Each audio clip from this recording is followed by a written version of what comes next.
Hey guys, Thunder E here, and Google I/O 2016 has kicked off. Google made some really interesting announcements today. No major hardware announcements in terms of new phones and things like that. That's now traditionally comes towards the end of the year, but they did announce a couple of interesting things.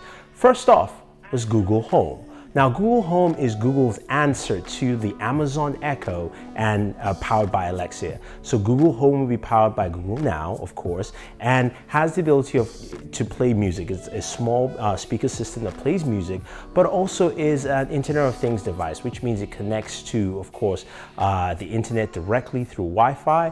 You can ask it questions, you can set your calendar, you can ask it to remind you of appointments. It also taps into your Google Cast devices, so it works with Google Chromecast and Google AudioCast itself. So which means you can you can speak to Google Home and say, play music in speakers in my room, or you connect to the Google AudioCast in your room and play music there. Or you can ask it to give you, the latest Booredatwork video and play that in the TV in your bedroom. So whichever case you want to, it's actually pretty cool. I like the way that they've integrated this into the whole Google Cast system, and if it works the way it should be very interesting. That's coming out in the fall. No pricing yet on how much it will be. I'm sure it's going to be competitive to what Amazon has out to offer.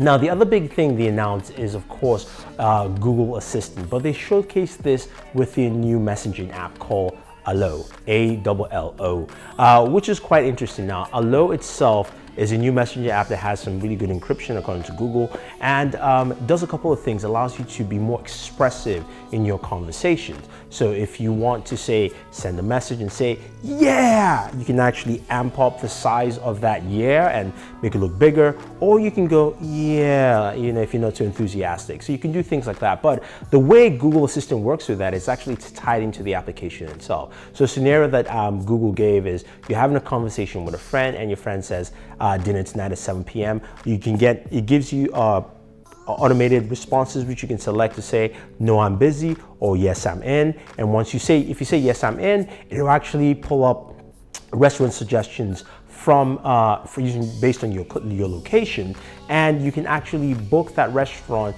through, say, an app like OpenTable without actually opening up the application, which is cool. So it's right there within your messaging app. You can discuss with a friend what restaurant to go to. It will book the restaurant for you, tell you which available times are there, and then you can go ahead and book your reservation. So things like that are pretty cool. Now, something else that they also showcased was Android Instant App.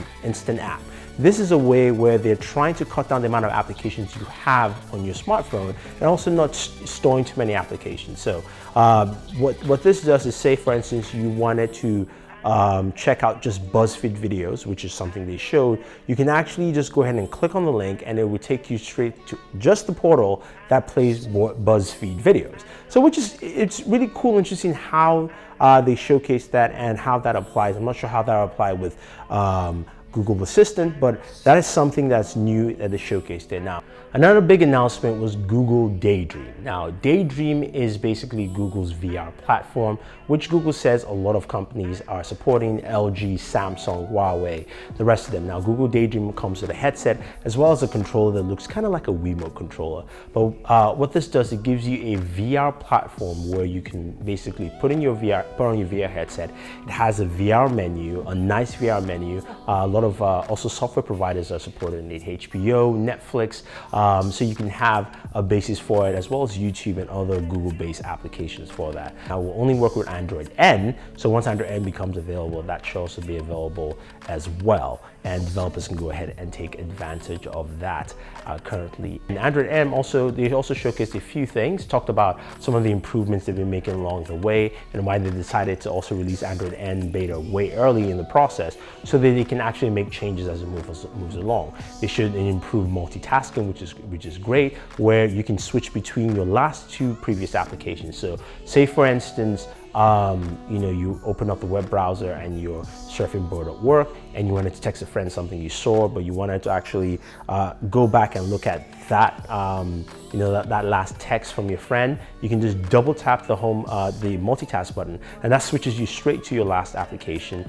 Once you're done texting your friend, you can double tap quickly and go back to the browser to check out some more Boored at Work content. So that's something that's really cool. Also showed better split screen, where you can actually do split screen, kind of like what you have on Samsung devices, on Android end, which is of course for that is for tablets as well as smartphones, and of course then you have picture-in-picture, which is for Android TV. So those are the things I think that were quite important in Google I/O announcement today. I think the biggest thing, of course, takeaway is Android Home, which is basically going head-to-head against what Amazon has to offer. Now, Google touts the fact that, of course, Google Now gives you a lot more in terms of tying into your applications and also your smartphone. So basically, you can throw something to your calendar and that will show up, of course, on your phone. So those kind of connectivities and connections is something Google hopes to play a huge part in pushing